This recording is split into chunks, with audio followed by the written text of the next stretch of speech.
For over 35 years, Todd Garner has overseen blockbuster films like Con Air, Anger Management, Triple X, 13 Going on 30, and the Mortal Kombat franchise. Why are they letting you make these movies? Join Todd as he shares tips and stories from the front lines of producing in Hollywood. I'm Adam Sandler. I'm Rebel Wilson. This is Jeff Probst. I'm Kaylee Cuoco. I'm Eli Roth. This is Marlon Wayans. Hey, it's Ed Helms. This is Shay Mitchell. Hey everybody, this is Kevin James, and this is The Producer's Guide. The Producer's Guide. The Producer's Guide. The Producer's Guide with Todd Garner. Todd Garner. Todd Garner. Todd Garner. What a combination. Welcome to The Producer's Guide. I'm Todd Garner, and today we're going to have an incredible deep dive into the mind of one of Hollywood's most influential producers, Lorenzo di Bonaventura. From giant franchises to groundbreaking films, Lorenzo has crafted a legacy that resonates across the industry. With over 130 productions under his belt at Warner Brothers, Lorenzo played a pivotal role in bringing us monumental franchises like Harry Potter, The Matrix, and Ocean's 11, as well as iconic films such as Falling Down and Training Day, which have collectively earned billions at the global box office. After leaving Warner Brothers, Lorenzo established Di Bonaventura Productions and continues to shape the cinematic landscapes with hits like Transformers, G.I. Joe, Red, and The Meg. With an educational background in intellectual history from Harvard and MBA from Wharton, Lorenzo combines both creativity and business acumen, which is why I wanted to have him on today. Because as we're seeing, the global box office is on a huge upswing, and we've just avoided a strike from the WGA. So we have a little bit of positivity after years and years and years of nothing but bad news. And I wanted to have him on today to talk about the business and where we see it's headed and what advice we can muster for anyone who's in the trenches with us. Enjoy.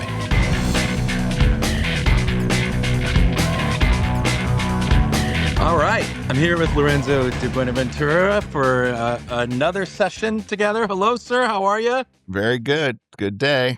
Good day. Welcome back from Australia. You were there shooting a Hemsworth movie. Yes, it was with Amazon. It was a big, long movie. A submarine movie. You're bringing them back. I love those movies.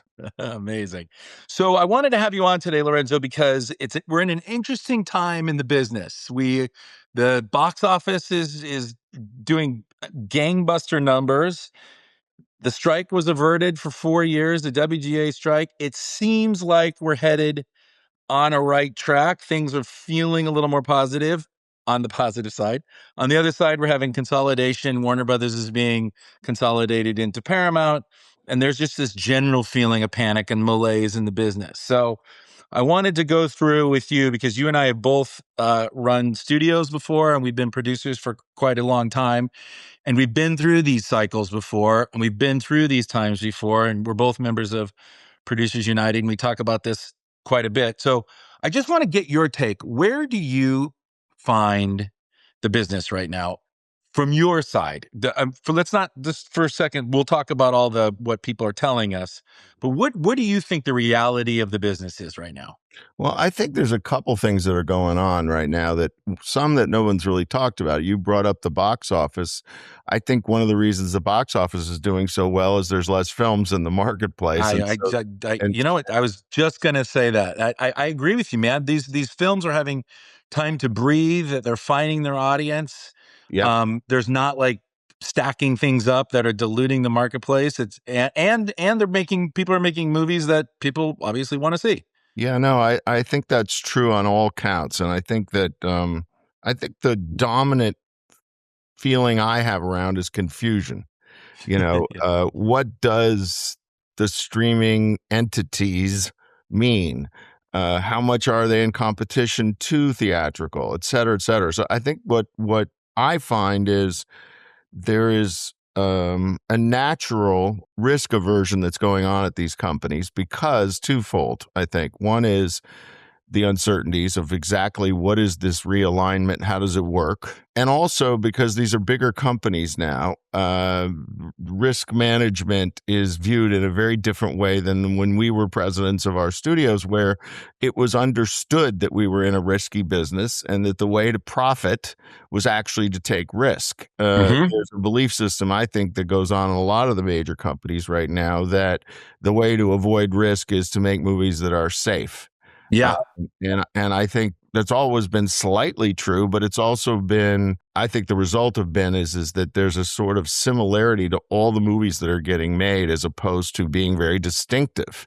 And so I think the loss of distinction is creating sort of an uncertainty, because what are you going to do? Make the same movie over and over again? Well, that's what's happening to some degree. And I'm guilty of participating in multiple sequels, etc. I think that's confusing when you can't use your taste. You're trying to sort of figure Right. out what's safe. That's not using your taste.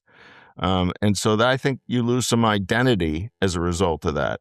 I mean, when I think about you, I think about your run at Warner Brothers. I think about Harry Potter and Falling Down and The Matrix and Ocean's 11 and Time to Kill and Three Kings and Training Day and Perfect Storm. The list goes on and on. That to me screams Lorenzo di Bonaventura. Like that, I always you knew what kind of movies you were going to make, and I talk about this a lot on this podcast. When you were doing the job, it was me, you, Stuber, John Goldwyn was at Paramount, DeLuca was at New Line.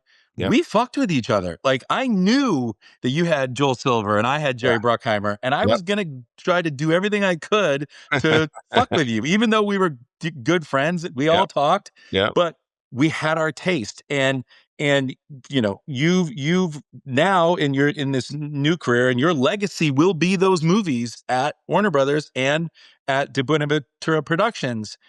And I agree with you 100% that I think very few executives are using their taste. And I think if you can't trust your taste and you're trusting some formula or algorithm or something your boss is saying or some data that's saying that this is a movie you should make, that's where the fear comes from, because you can't trust your own intellect. You can't trust your own taste. You can't trust your own gut. So therefore, you're just sort of going by what your bosses are telling you. That's got to be really hard, because how do you know if it's the right thing? How do you know if it's good if you don't have any passion or feeling for that particular movie? And what's the fun in that also? I mean, I enjoyed being an executive a lot. And Me too. Part of that was following what you believed. I mean, we watched Mike and Pam get killed 2 years ago. What weird deals they're making, what's this, what's that, and then all of a sudden they are perfect. You know, neither of which is true, obviously, and they know that. But they are following, you know, they are one of the examples, and I think, you know, it's hopeful that it's hard to say. I'm at Paramount. It's, you know, we're watching what's happening here. There's a lot of activity, and hopefully that it becomes, because David is a fan of film, it becomes, I'll say, more individualistic and more. And I think what people forget is individualistic is profitable because it has a point of view, and therefore the audience can react to it, I think, in a very different way. That's not to say that you can't make tentpole movies that are just about what that IP is about. That's fine. But where are the other movies? Yeah, when you talk to buyers, there's about 4 or 5 buckets that they'll tell you they want. You know, they want IP, obviously. They want books that have a huge audience. They want prepackaged movies.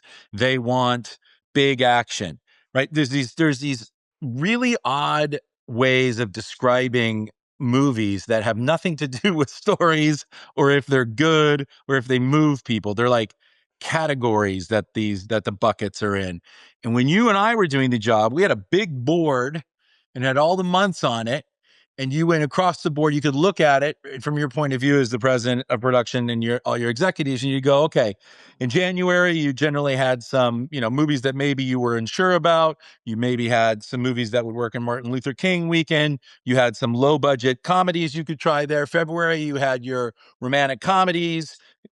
Around Valentine's Day. March, you generally had your like R-rated movies because that's when spring break was. You would try out your teen comedies. Then you get into April, you have Easter, you have that kind of family vibe. That's when all the big Pixar movies would come out, or we would put out big 4-quadrant movies at Disney. In May, you would have a franchise starter, a action movie that didn't have IP behind it that you were trying to launch because you knew June, July, August, you're getting into the deep waters of the summer where the big IP, where the big action movies, you could counter program against those. So that was always fun to do.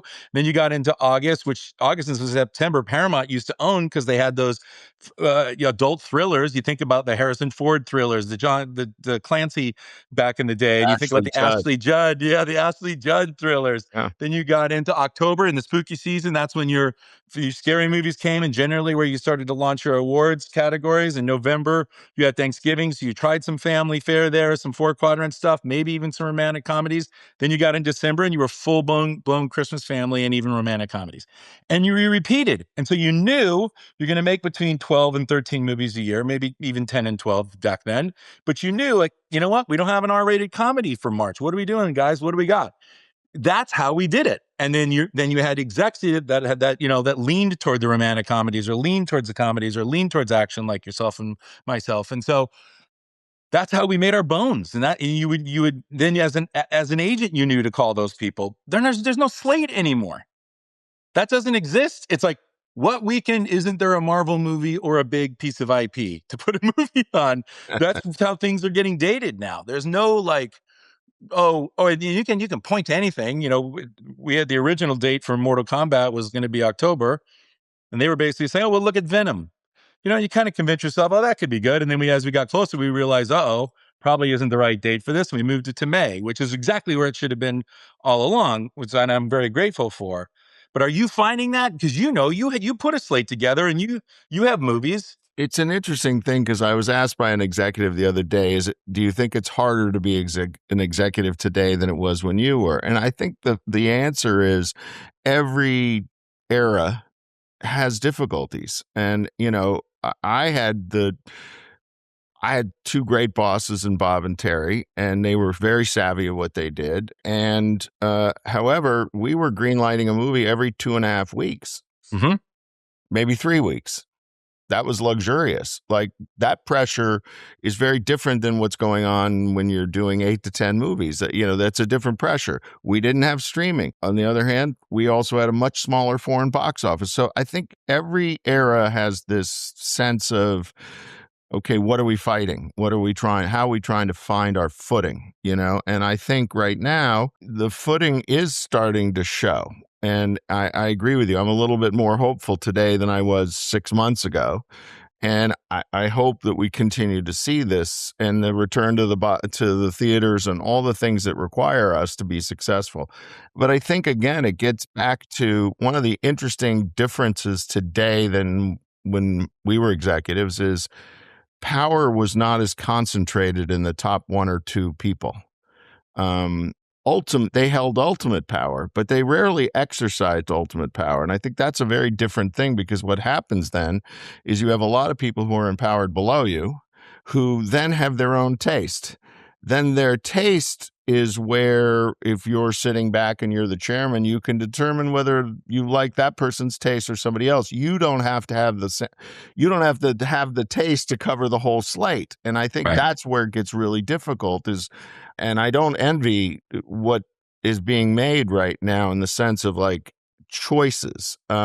I notice Universal does a lot of variety, and that's really interesting to me. But a lot of companies, you really feel the taste of the most senior person or two. Yeah, and I think that taste is also manufactured by data too. Well, there's that too, and I try not to think of that because that just blows my mind. I'm a big believer in data. If you've run a studio or if you've been in a studio for a long time, you recognize that data is very important. However, it's not the entire answer. I don't know. Is it 50% of the answer? Maybe that's the right number. I don't know. I've never really thought about it, but it is a real useful tool. But I've been told by a few friends in streaming, they'll tell me what the data will show about how a movie will play. And I'm like, well, first of all, that's not new. The conclusions you guys are drawing are things that probably have existed in our business since certainly post World War II. So I look at the data and I go, really, you think that is the answer? So wait, what about paying attention to what we do in an action movie? I was reading that. I'm sure you read that with Ben and Matt were talking about what they kept repeating the plot. I don't know. It doesn't seem right to me. I find that a strange. You're really discounting the audience, and I get it. At home, probably you've got a lot of people on their iPhones or their Androids and going, not paying fully attention. So you hear something like that, like you have to repeat the plot to keep the person. You kind of understand it if they're fighting the iPhone, they're fighting the Android, right? So they have their battle with that. That doesn't make great movies, though, because for those of us who like to watch the movie entirely in continuity and pay attention, then it just becomes repetitive. So I think that's where data begins to get really confusing and not the product of the best movie. By the way, I loved their movie, The Rip. It didn't seem to follow that. When I heard that comment, I was like, did they repeat the plot the whole time? I don't remember that. I wonder if that quote got misconstrued Probably. because I don't think that Matt actually meant that. I think what he meant is more akin to what you guys would do with the whammo chart. Yeah. Which is you got to keep your audience engaged, awake every few minutes, because they're gonna be distracted by other things, as opposed to repeating the plot, which sounds awful, just to keep repeating the plot. I think that's what he meant. I think what he meant was what you and Joel were doing back in the day, which is every 15 minutes you got to have an explosion or some twist or something that keeps the audience. And the funny thing is, where we learned that was from the French New Wave, which nobody thinks of as commercially minded. But that was Melville and Renoir and that group came to that conclusion that you had to put the audience at the edge of their seat every 12 to 15 minutes. Mm-hmm. Now, everybody can decide if that's a good way to make a film or not, but it's an interesting way to apply it. And I would say maybe in the streaming world, it's even more applicable. Yeah. Because you are fighting all this other, you're watching at home, your kid walks in, all the things that could get in the way of continuous viewing exist. One of the things that I was told that I really want to think through, I don't know the conclusion, but that the reaction to violence, for instance, is more virulent in the theater than at home, which I think intellectually, I think I would have, or intuitively, I would have said it would be the opposite. Then you sort of stop and think about it.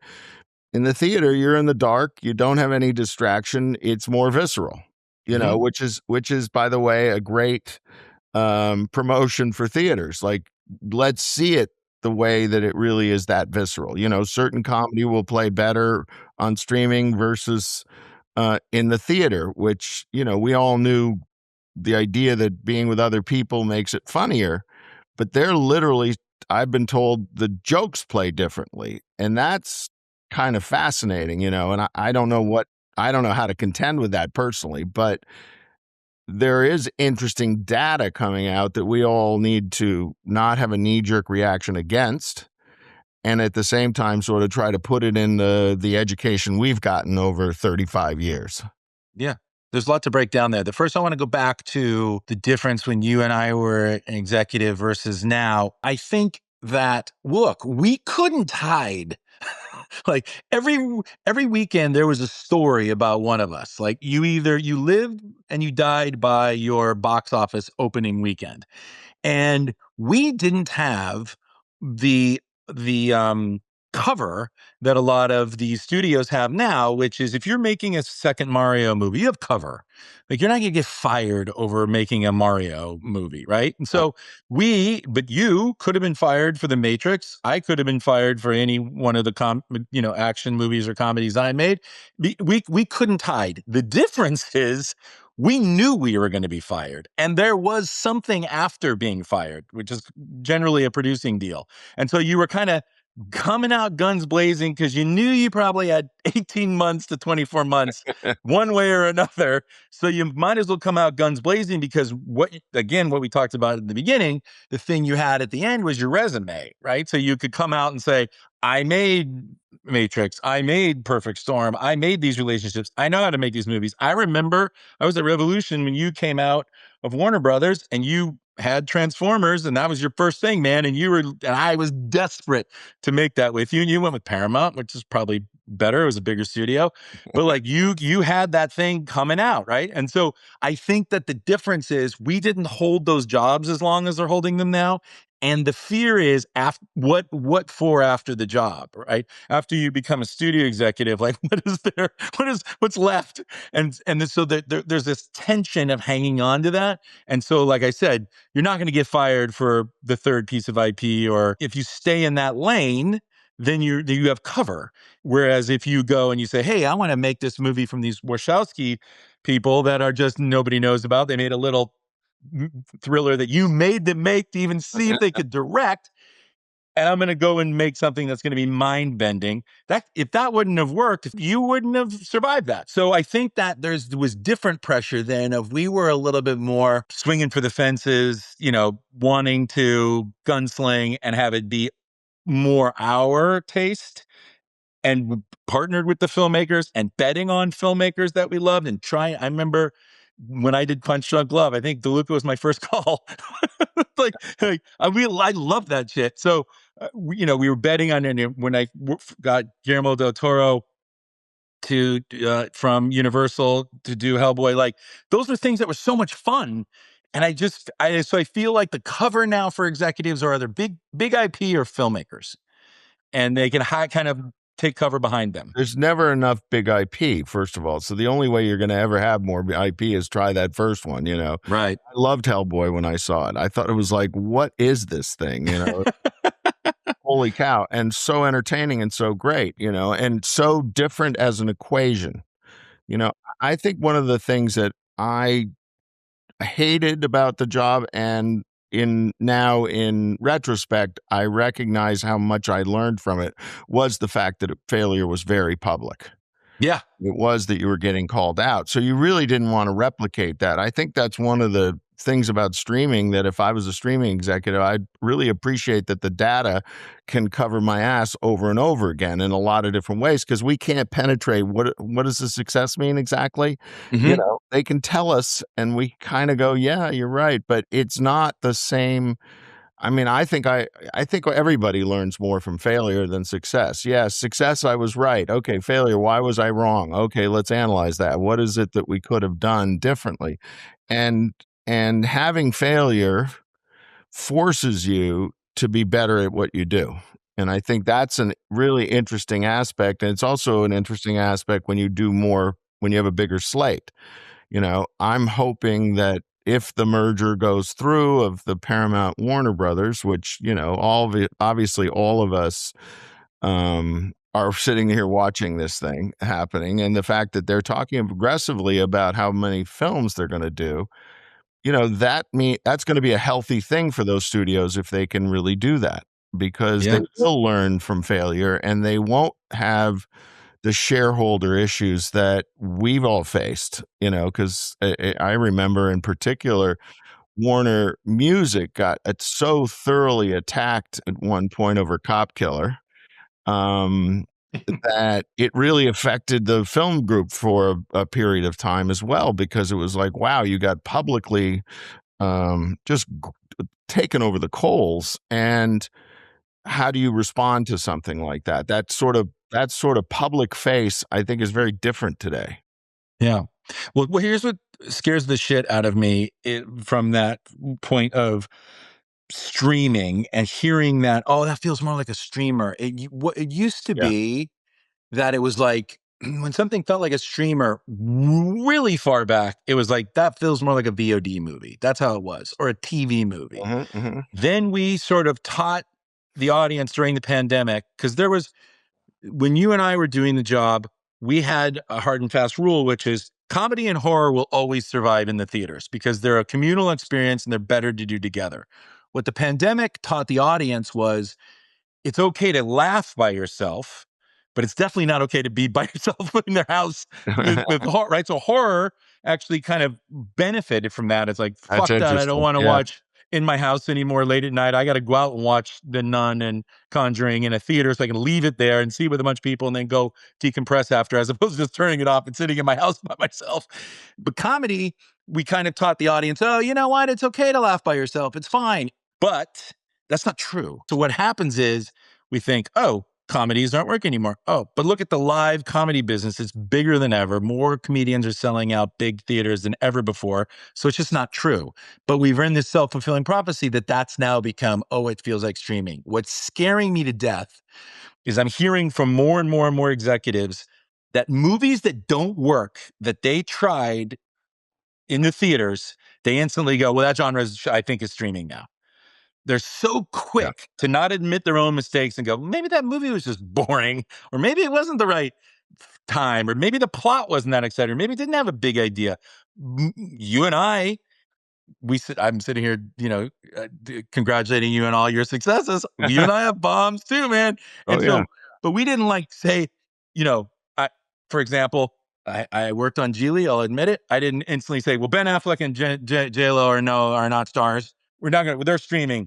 We're done. Like it just Yeah. didn't happen. You just Or took your romantic wounds. comedies. Go Right. to Yeah. You took your wounds and you went, all right, I fucked up. Marty Brest directed it. It's like, for all the reasons we made it were the right reasons, it didn't work.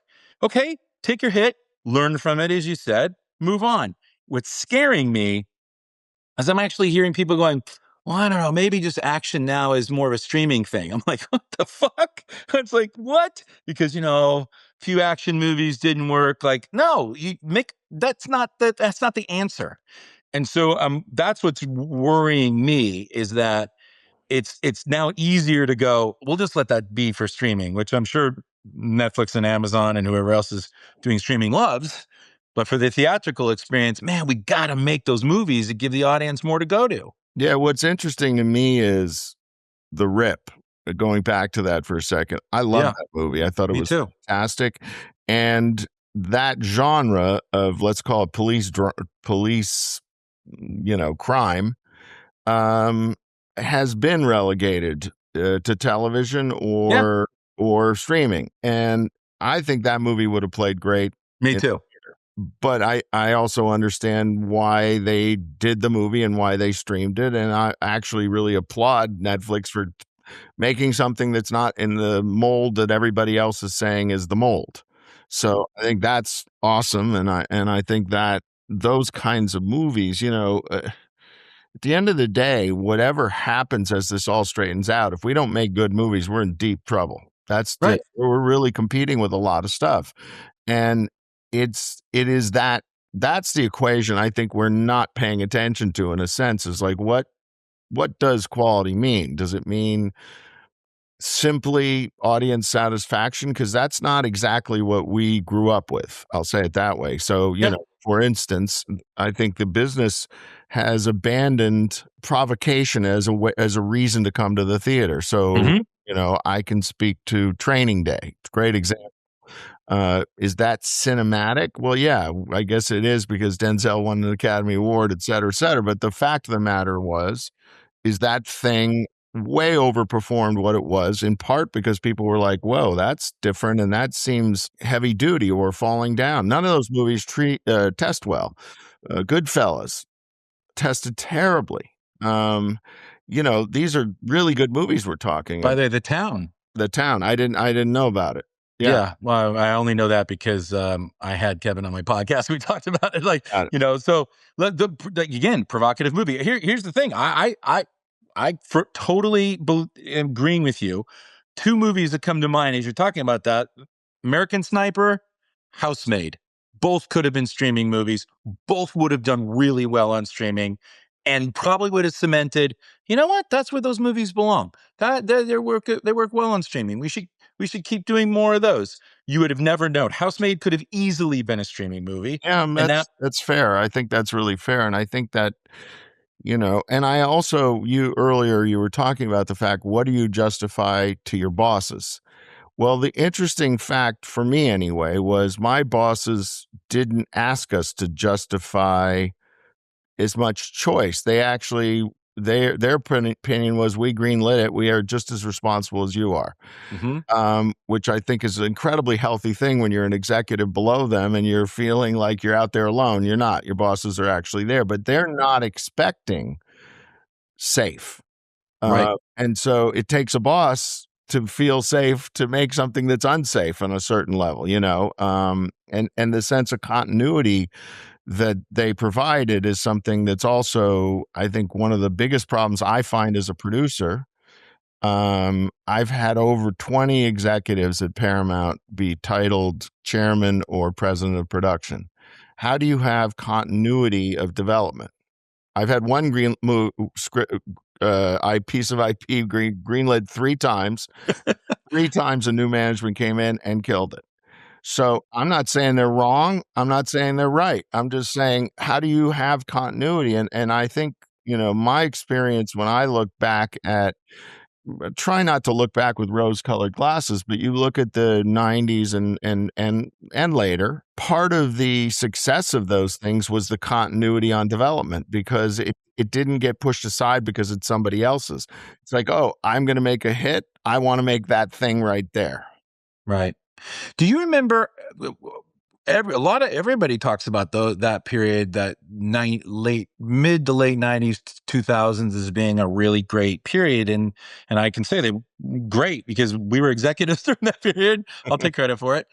But I don't ever remember, and correct me if maybe you did, but I hear so much theorizing about movies. Movies to be theatrical have to be this, and there's have to be written this way and this thing. And there's so much theory around it. I didn't have that. Like Joe Roth and Jeffrey Katzenberg and Michael Eisner, they didn't theorize to me about, well, this package and this data says this, and this feels like if you're going to do a comedy, it needs to be left of center. And we just were like, do you like it? Do you love it? I trust you. I hired you. Do you love it? Why do you love it? Well, would you go to see it in the movie? I would. Okay, great. That's what you're here for. Yep. Let's go do it. Yep. Right. So did you remember, when you were an executive? It doesn't surprise me that would create some certain amount of paralysis, right? Yes, totally. It's I don't think that we've ever as a business not had strategic conversations, right? But theory gets really tricky because theory is in the mind of the person delivering the theory, not necessarily something that definitely holds out. And I do think that the notion of what works and what doesn't has always been hard to pin down.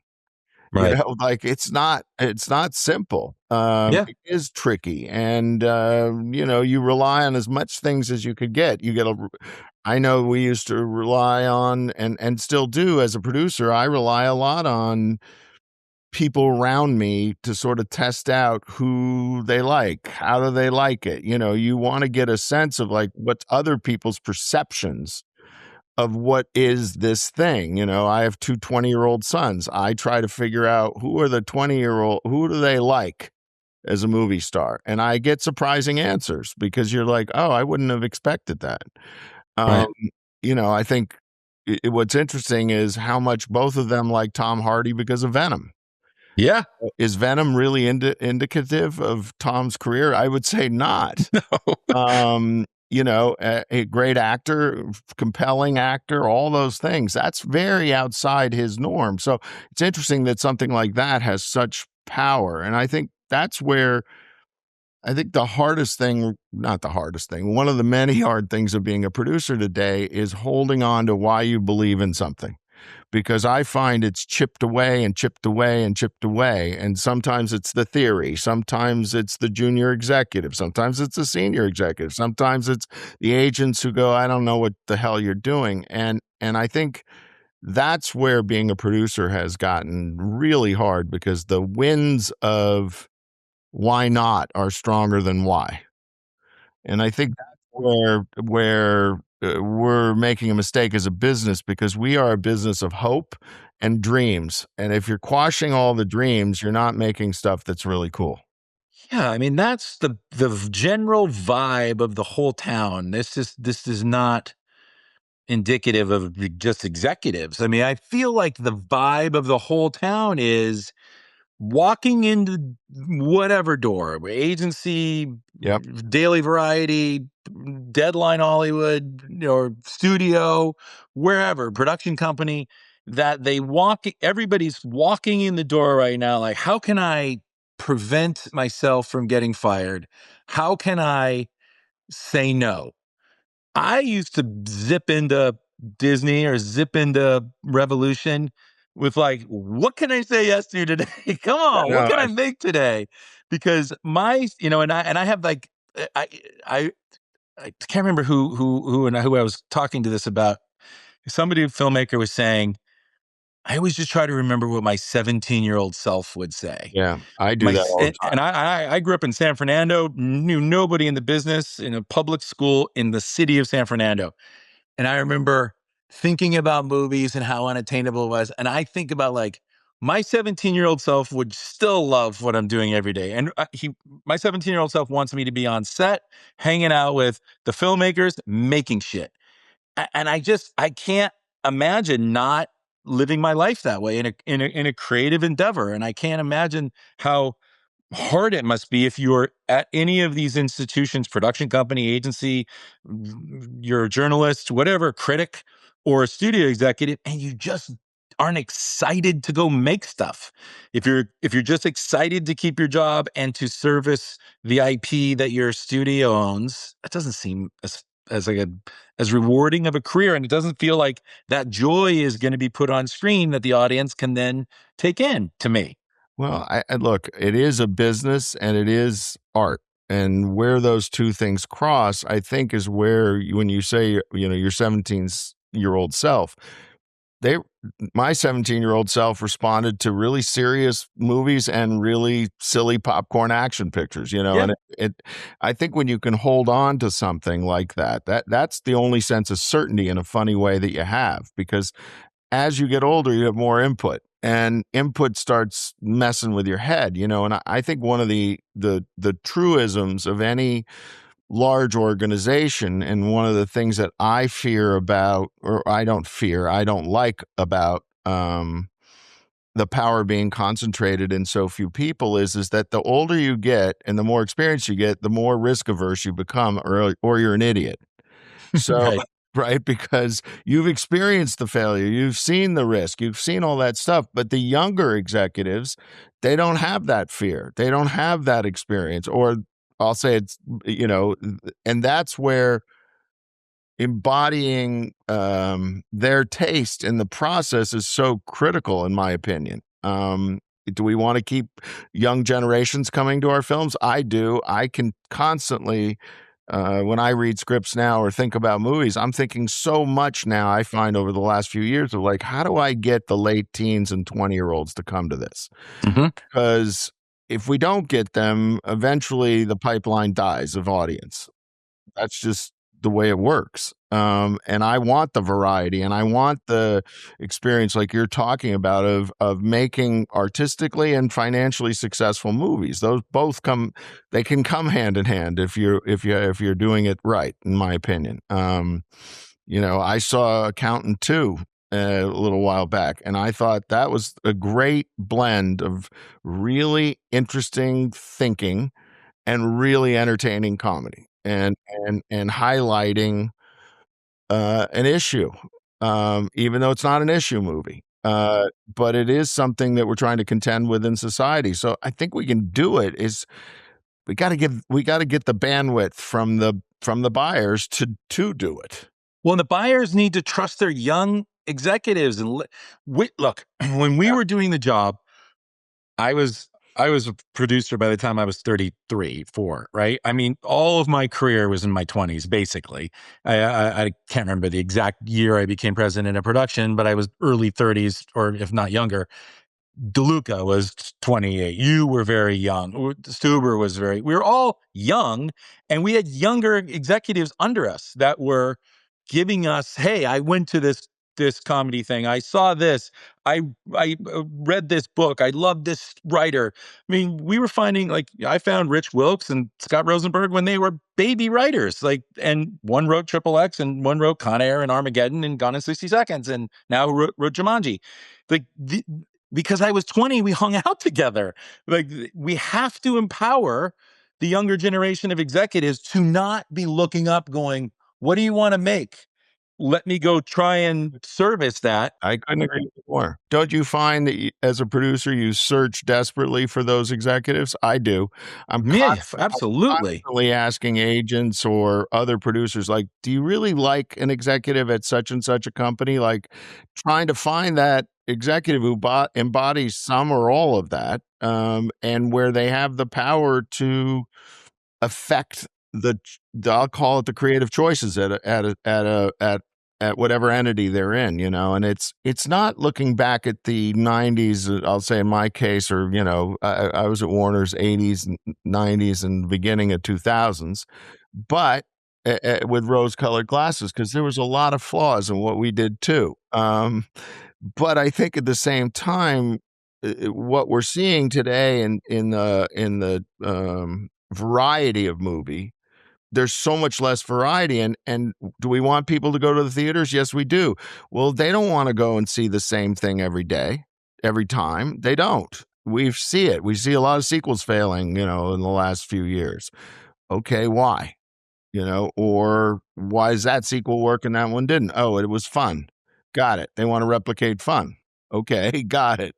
I think that's where variety is not only more enjoyable to us as producers, but it's more enjoyable to us as film goers.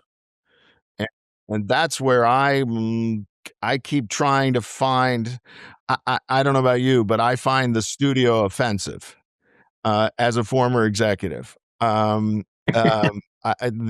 trivialization of, or it makes me want to make a Kool-Aid movie just to prove they're wrong.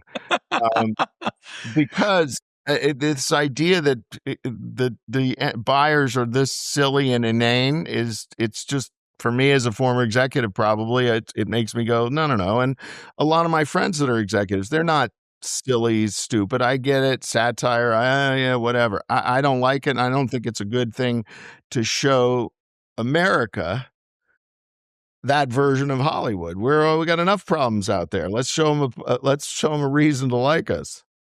Well, the other thing about the young people you were talking about, it used to be that every young person wanted to come to Hollywood and make it, either as an executive, a producer, an agent, a filmmaker, a writer, director, and now they're just becoming content creators on their own. So they're creating their own stuff, finding their own audience that way, which is a shame, because there's lots of stories out there that we're missing out on because those executives, writers, directors aren't finding those stories to create things that are, as you said, more diverse for the audience to watch. Well, Everything also is a different form, because, like, I've yet to see a long form content creator be successful. I see a lot of content creators be wildly successful. It's not long form. Mm-hmm. So it is a different storytelling kind of thing, whether it's in a 30-second piece or a 5-minute piece or a format that's just manageable when you're not heavily financed, Right. Everybody talks about Mr. Beast. Okay, well, they're not taking on 2-hour storytelling. Right. And I think that's a big differentiation. And when you say we're losing out on some of those people in Hollywood, we are, because they easily probably could have done it, but that really requires an infrastructure. The other thing that's interesting, I remember when I was doing the job and a movie would come out and overperform on a weekend, and inevitably somebody would say, if not several people, well, let's just do that. Let's just do that. Let's find another one of those. And I would always say, okay, let's just say in theory, I agree with you, which I don't. But let's say in theory I did, and we started now, it's 4 years before we release that thing. So to try to chase what worked is really, and that's why I think that we really got into this situation that hopefully we're slowly climbing out of, which was we chased so much of one thing, right? Which is superhero movies or IP. And let's just keep doing that, keep throwing it at all the resources at that. So, and that was working. But if that all collapses, then we have nothing. And we have 3 or 4 years of a lag time before we have anything original. I like that things are starting to come out, like Project Hail Mary obviously is a big book. You can't necessarily just say, oh, well, it's just big books. Let's just get big books now. The Town did a thing on books. And books have been making movies from the Gone with the Wind. I mean, it's always been, books always work because they're stories. Yeah. But it's not like that's the answer to everything now. It's No. just that, I'd never heard of that book, quite frankly. I hate to admit it, but I still loved every second of it. If you make something well and original that feels emotional and feels like it does exactly what it set out to do, it has a good chance of working. Well, big books have always worked, in my opinion, and why? Partly because I feel like it's a few reasons, and the number one reason is not that it already has a big audience. I believe the number one reason is because it has a big audience, because it's a damn good story. Right. So the story in the book is what drives everybody there. Then what helps is you've got a lot of adherents who've either read the book or believe in the author, who are now going to come on top of that. But the book worked out the story. Right. Exactly. And it's one of the lessons I learned, if you would, growing up at Warner Brothers, is because we did a ton of books, and they've worked out the kinks. The good books have worked it out, and the not so good books, where the kinks are. Right. So you have a chance to fix them because ahead of time, not after you got the first draft. Right. Right. So I think that has always worked, and I hope it keeps going in that direction because that's what happens with books. Let's talk about development for a second because it's hard and expensive, but I believe a very necessary part of the business that the studios are desperate to make go away. And look, this is not a new thing. This is not a knock on any of the people that are doing the job now. It's always been a problem. Development's always been that one line item in our bottom line when we were passing out bonuses. It's like, damn it, if that wasn't there, we would be so profitable. And then, you always have, it's generally a CFO goes, can we do an analysis of how much you're actually making from the development? And it's always some number like 20-1 or 15-1 or whatever it is. And then you always have the new regime coming in saying, we're only going to buy what we make. Which would be a nice concept if you could do Which is always, that's Yeah. it. The things I love when new people get the job is they say, we're going to make fewer, cheaper, better. Yeah. And we're only going to buy what we make. Those are the things you hear every time a new regime comes in. Goals, all of them. Great goals. They're very hard to do, particularly all at once. And so where do you come down on development? Well, I have a very contrarian point of view. I think that if you think about the last movie you made in that slate for a second. Now, if you hadn't spent that last $1 million in development, you might not have had the choice that avoided losing the $20 or $30 million or $50 million. So for me, if I was ever to run a studio again, which I'm not, but if I was ever to do it, I would increase the development because I believe very, very strongly that what it does do is protect you from making less of the wrong decisions, because the shining lights within the development are the ones that attract you, so if you're kind of picking in a smaller group, what stands out and how do you predicate that? I mean, one of the things that is an interesting thing is a lot of time studios and streamers feel really comfortable paying the $1.5 million for the top end, or $2.5 million, right? I'm not sure that makes sense. We did not practice that when I ran a studio. We practiced the fact that if you had 5 shots with 200,000, you might have a better chance of getting a movie than one. Now, I have a lot of friends who are in that $1 million plus, and often they're well worth that. But I don't know. I think you got to, again, you want to spread the risk, hire more writers. Have more choices. To me, the larger the menu is, the more likely you're going to pick an entree that appeals to somebody. Okay, so if I hired you pulled you out of de Bonaventura Productions and pulled you off the set in Queensland and said, "Come run my studio," what would you do? What would you do now, given you're making movies, I'm making movies, we live in the ecosystem. What would you do?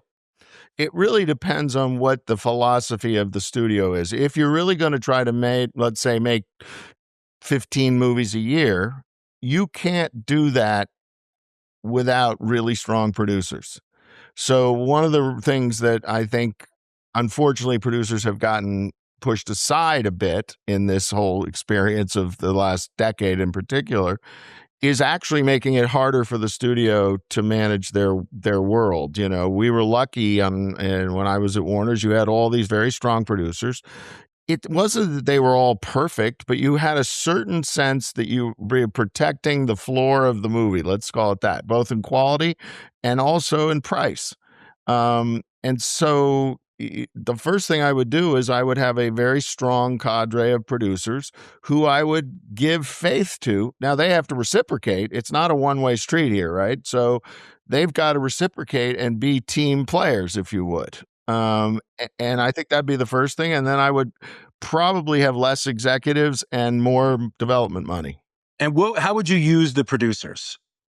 Well, we've always been, and we continue to be, whether people view us this way or not, is we're a certain degree the protectors of the budget, which is part of the risk management of it. We are often the originators in these cases and have lived with this material, understand the very DNA of why this material started in the first place. So if you want to say to yourself, I want to have a sense of certainty, well, I want to keep the person who's lived with it the longest. Mm-hmm. Because that person understands not only its strengths, it also understands its flaws because they've, especially if it's gone through development for a long time, you see over and over again what's working or not working. So that'd be the first thing. I mean, that's how I viewed producers as an executive, is they are part of the studio, and not adversarial. Sometimes adversarial, depending on the personality, but at the same time, hopefully adversarial because they're trying to protect their movie. Mm-hmm. Hopefully they're fighting for that, not just because they're adversarial, because they believe creatively in X, Y, or Z. And, right. So to me, it also, the management of talent. Studio executives don't want to piss off or they're not smart if they want to piss off major stars that they need to keep coming to the studio with their pictures. Again, if you want to build a big slate, you're going to want a lot of the stars that are successful to be doing movies there. Not necessarily, and so there's a buffer then between the studio and the star, and in the case of the producers that are willing to take on that responsibility, they lessen the chance of a conflict with one of the most important pieces of talent. And it's true with big directors too, to some degree. But I think that's where producers are really undervalued because, you want to maintain that relationship in a difficult situation.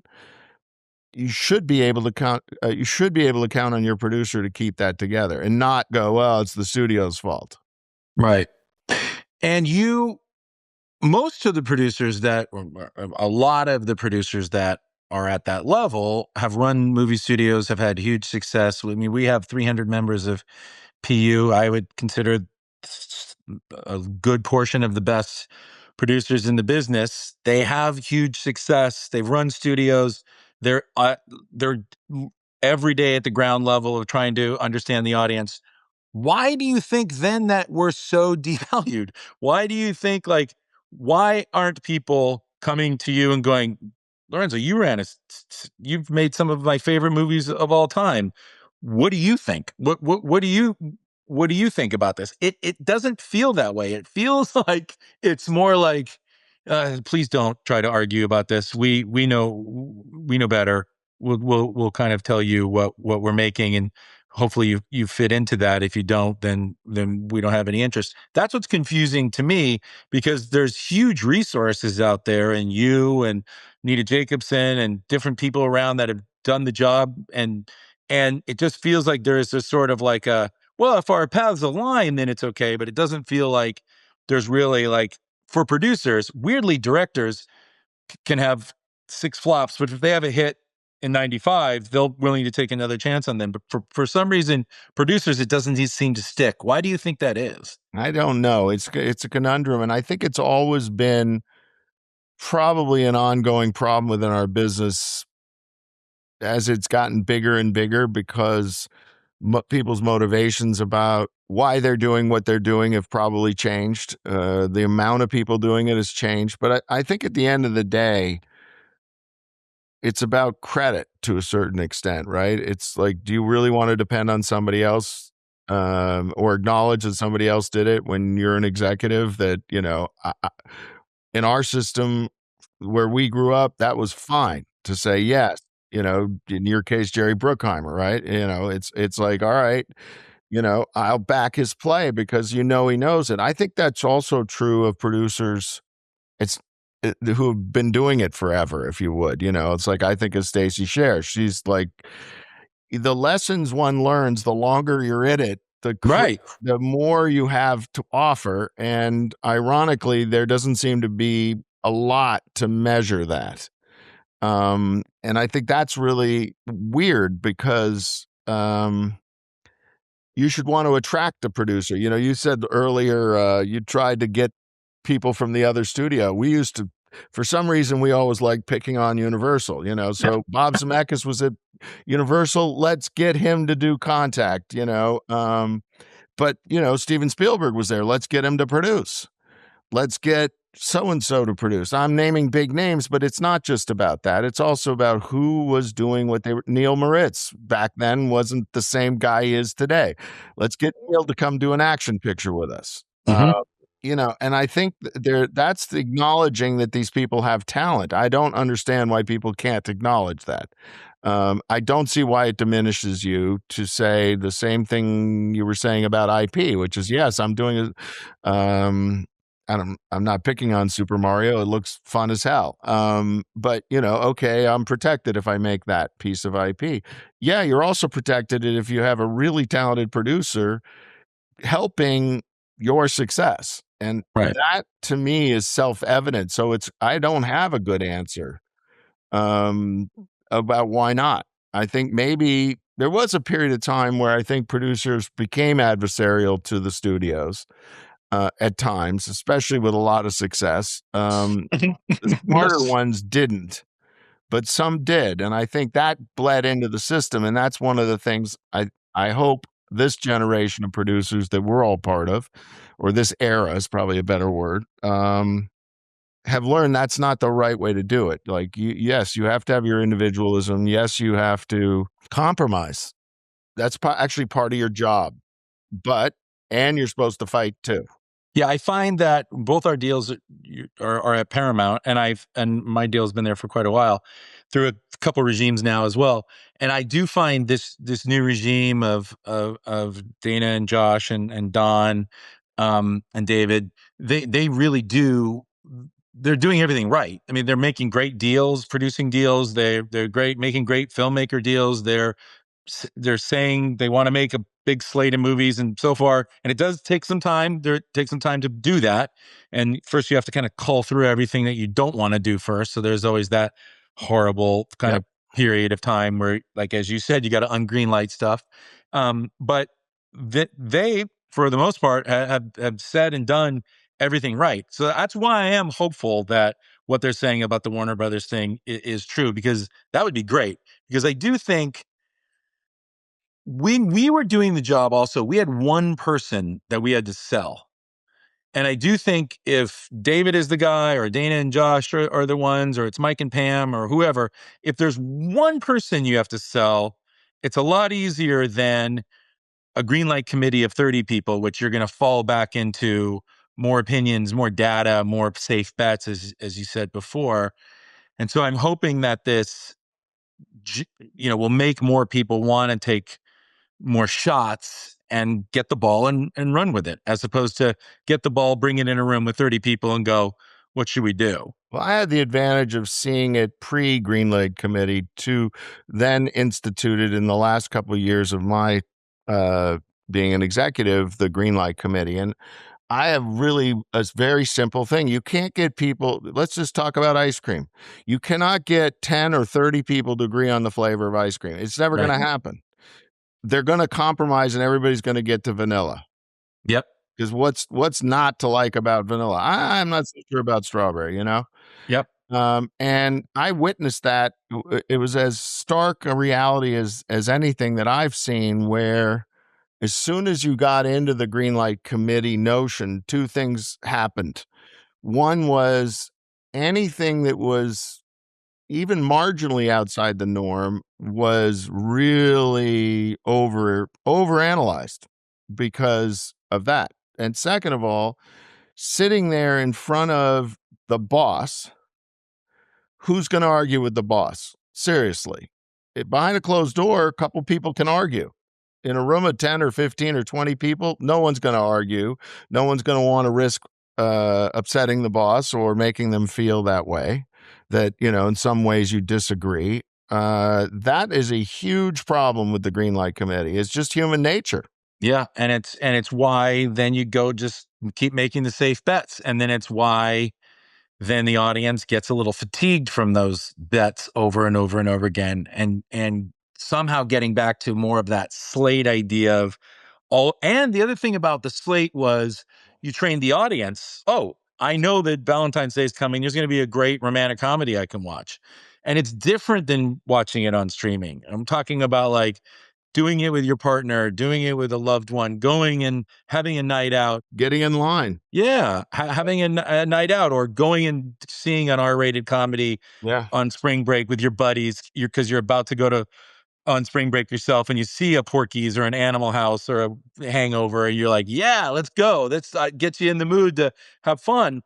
And so we need to bring that back, because as the audience is, as we're proving now, we're doling out movies for specific audiences that are leading the charge, and then it's expanding because they're having a great time. Yeah. And so the more that we can do that, the more that we're going to be able to keep perpetuating this cycle, I believe. Yeah.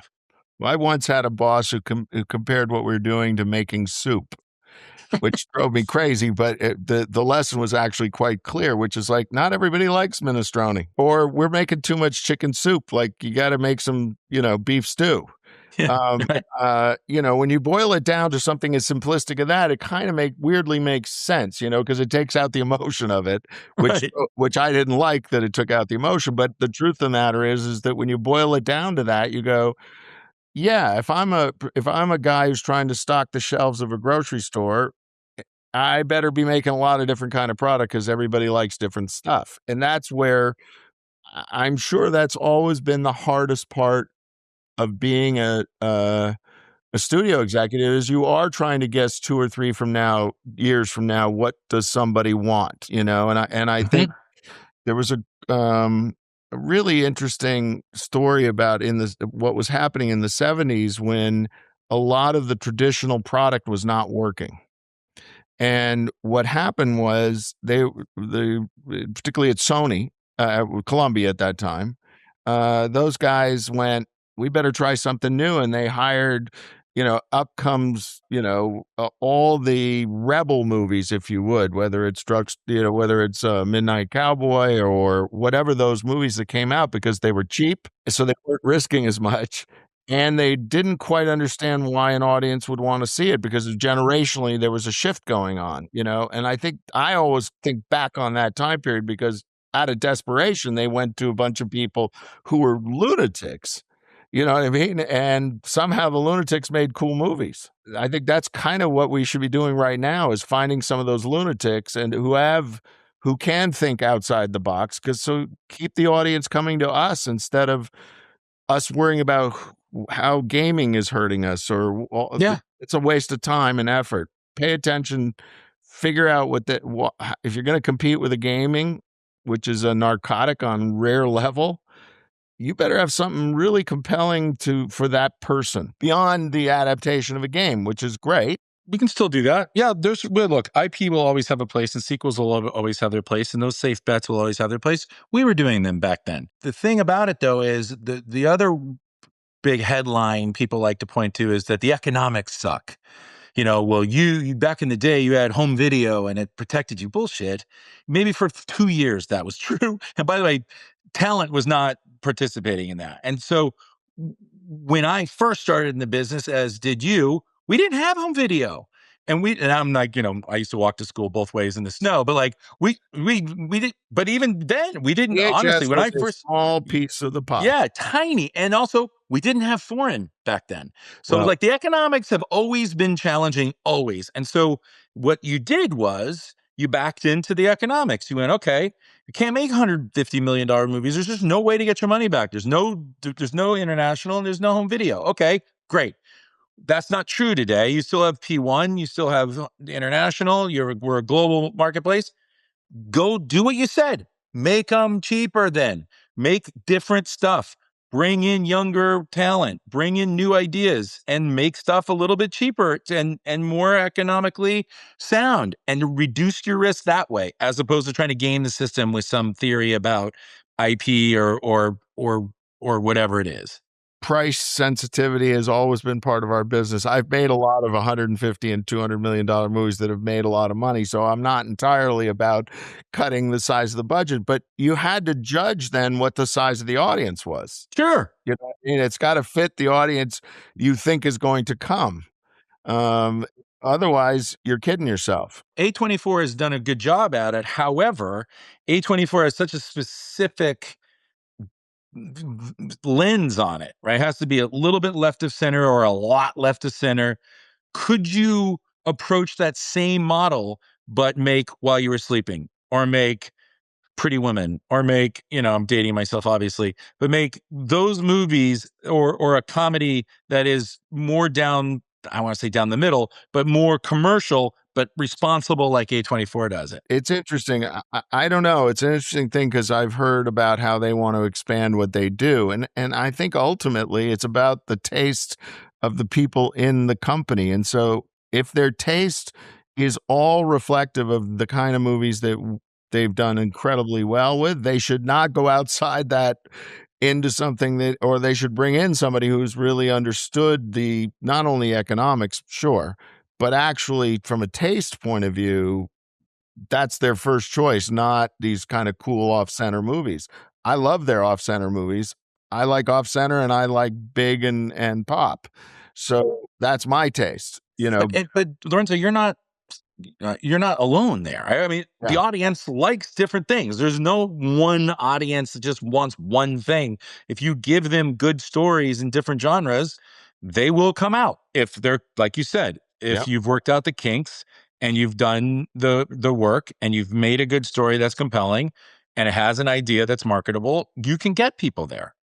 Yeah, I there's no question. And I think, One Battle After Another is a great example of that, which is it's both pop and serious and fun, and it is a conglomeration of interesting tones and ideas, and it ultimately gets an audience. That's where the critics come in, or I'll say the press rather than the critics. I think the unfortunate truth that every studio has fought there from the time immemorial is that the media begs the studios to make, quote, smart, interesting films, and then they savage them. Yeah. And one of the things that I really hated about what the media was saying was they were criticizing the deal making, not talking about the movie. Yep. And that's just ridiculous. And it is an example of like, are we in the same ecosystem?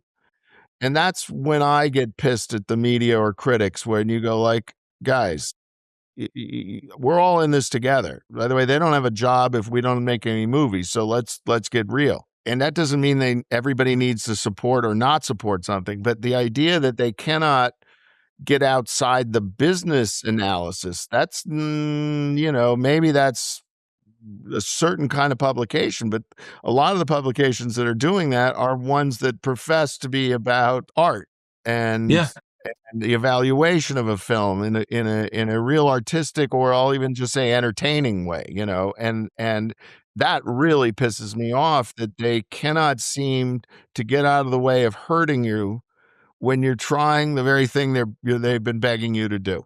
Okay, so Lorenzo, thank you so much, brother, for your time. I usually end with the best memory on set, but that doesn't seem appropriate for this conversation. So here's what I want to ask you: what's your best piece of advice for anyone working in the business right now that's feeling scared, feeling like they're terrified of losing their job, feeling like they're not following their passion?